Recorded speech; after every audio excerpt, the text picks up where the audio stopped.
Dungeons. No, not that type of dungeon.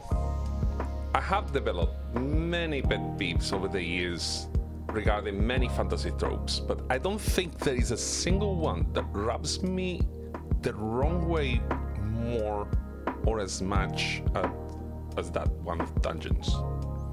Don't take me wrong, I love the trope. My fantasy RPG of choice will have been Dungeons & Dragons 2nd or 3.5 editions. I don't run 5th edition anymore because of the OGL scandal.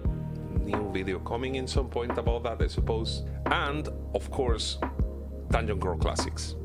Hell, I'm not even sponsored, but I always get all my tabletop RPG needs from a site called dungeonland.co.uk. The thing has given birth to a slew of tabletop games too. And I have a bunch of them.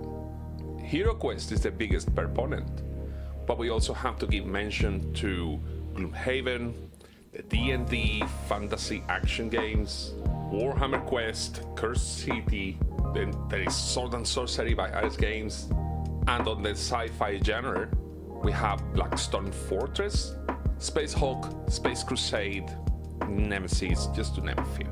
Now, I'm not a historian, but if I had to define what is a dungeon, I would say an area of containment cells for prisoners and facilities for set prisoners' possible torture and or execution. Simple, right? Like a mini prison with very bad vibes. Like a prison with bad vibes that you order from wish.com. So why is it a pet peeve of mine?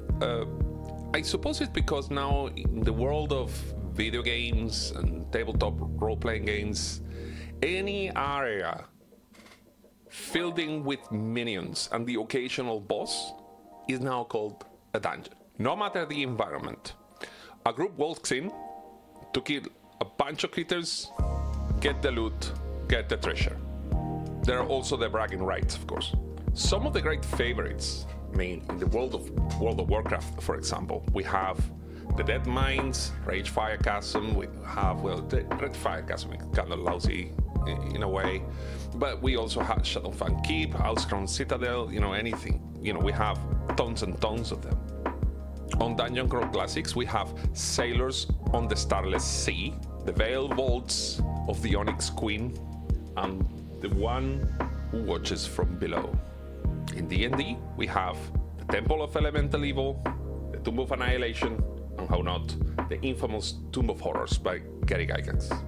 So why are they typically underground? There's a factor of shame. Any ruling force, unless it's in times of war, would try to hide the horrors of the, their endeavors, the dark endeavors that they are running in the dungeon.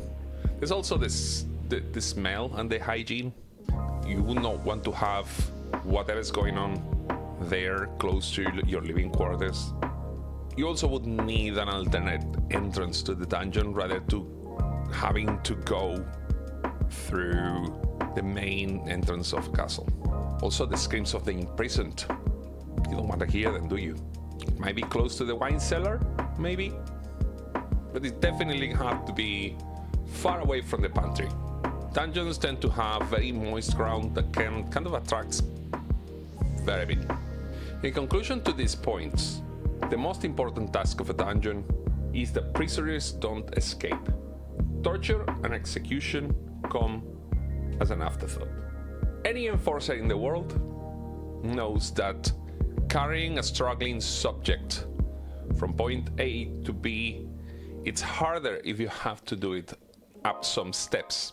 For the sake of management, a dungeon would not normally have more than 3 levels. This is due to ventilation and logistics. Transferring prisoners will always be difficult.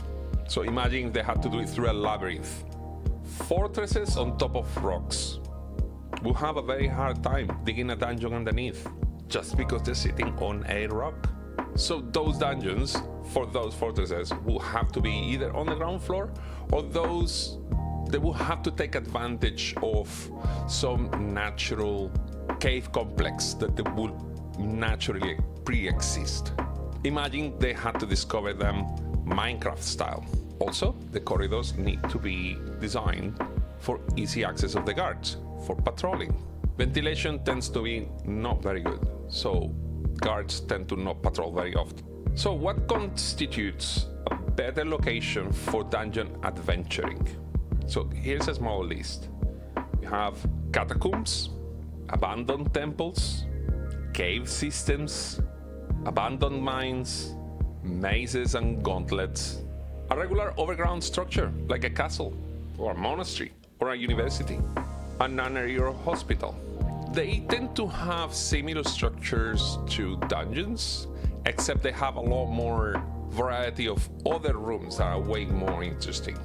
If you pay attention to all the structures in this list, you will realize that many of them have been man-made and they have been repurposed to be filled with many other elements. Puzzles, riddles, monsters, bosses, traps, and the occasional NPC for exposition. Maybe a forgotten prisoner, maybe a critter that gets chatty. There is such thing as ecosystems within a dungeon.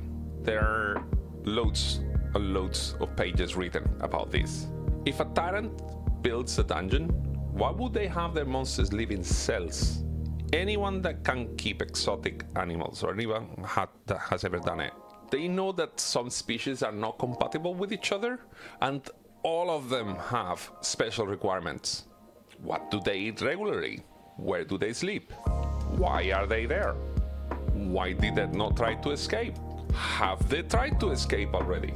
Imagine writing a very interesting story about a bunch of goblins that got devoured by one of the lions that were not happy being there. Now here's a list of best creatures that I think would live in a dungeon, with some caveats. Goblins are really cool, but considering that they are really chaotic, they have also a very raiding kind of culture, that they go outside and rob and pillage. They would live in a dungeon, they'd be happy there, but normally they will not go further down than the first level or second, just because of logistics. How are you gonna bring in the loot? How can you get out of it quickly when you just call to arms? Skeletons are great, because they're dead and they really don't have any physical eyes. They can live in any levels of a dungeon. You can put them 200 meters underneath the earth and they are fine. They would not suffocate.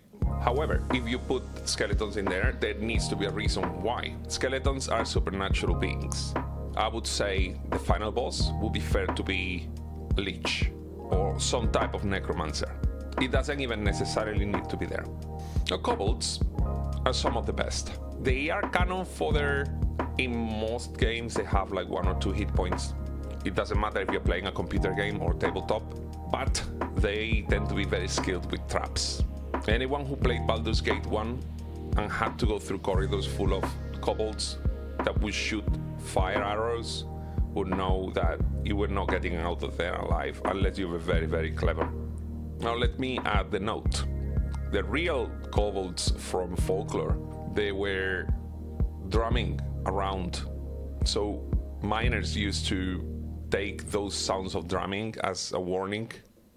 So when a cave-in was going to happen and they heard the drumming, they either ran away. They even thought that kobolds were helping them by warning them about the cave-ins, or that the kobolds themselves were causing them.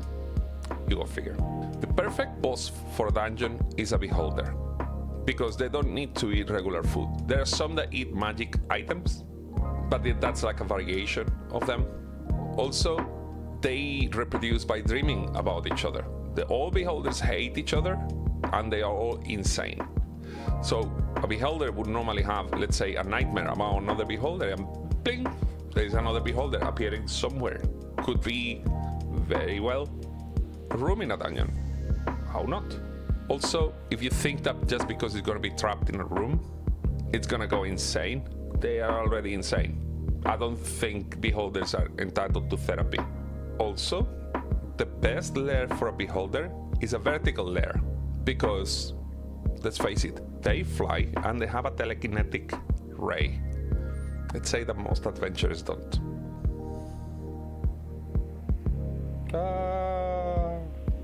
I have no idea why people keep insisting on putting dragons into dungeons. I don't know. You can put them inside of a structure, yes, but the whole point of a dungeon is that you need to enter through one spot and get out the other.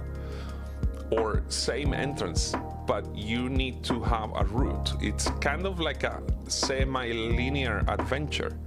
When you have a dragon in a place like a cave or something, they need to get in and out through somewhere because they need to eat. Also, a dragon, to be efficient in combat and not just to be too easy, it needs to fly. So imagine that they would need a habitat that is at least 30 times their volume, and that would only allow them to hover. Even if a dragon is regularly fed by dragon cult, they will not be happy anyway. So they will not be in a one room, no exit somewhere. If you ever enter in a room and you find that, it's either a very old game or it's an illusion. Also remember that reptiles don't hibernate. They simply become slower and their metabolism slows down too because they can't control their body warmth. They need the sun. They are cold-blooded. The most accurate dungeon, as what you would call the dungeon that you have in World of Warcraft, is the stockades. And everyone who plays the World of Warcraft would tell you is the most boring dungeon there is. Also, this is what stockades look like. And what about the surroundings? If a dungeon has been taken over by, let's say, a lich, a warlord, a tyrant of sorts, their cruelty and their darkness would seep out very, very quickly into the surrounding areas. This is because minions will have to come in and out. Their presence will be known eventually. Corpses will be disposed in the surrounding areas as well. Crows and carrion-eater creatures will populate very soon the vicinity. In Diablo 1, the only sign of the corruption in Tristram was just a gap in the ground near the cow patch. Now let's talk about traps. Why would anyone populate their living area with traps? You know that if you have them around, you're most likely to trigger them yourself. Come on, sooner or later, somebody's gonna sleep. A member of the family, your dog, somebody is just gonna go and trigger it. The only creatures that will place traps around not thinking too much probably will be goblins because they don't really think too much. They don't really have common sense as their strong suit. Kobolds can get away with it because they're small and they can use adjacent areas to live in and smaller corridors. So they're not concerned when a massive, to their perception, adventurer goes and trips over some spikes. Traps also need to be maintained. Just remember, wood rots. Also, that's rope. Metal rusts. Poison dries out. Evaporates. You know, the potency of a poison that just dries on top of a rock, it just goes away. Also, most traps are single use.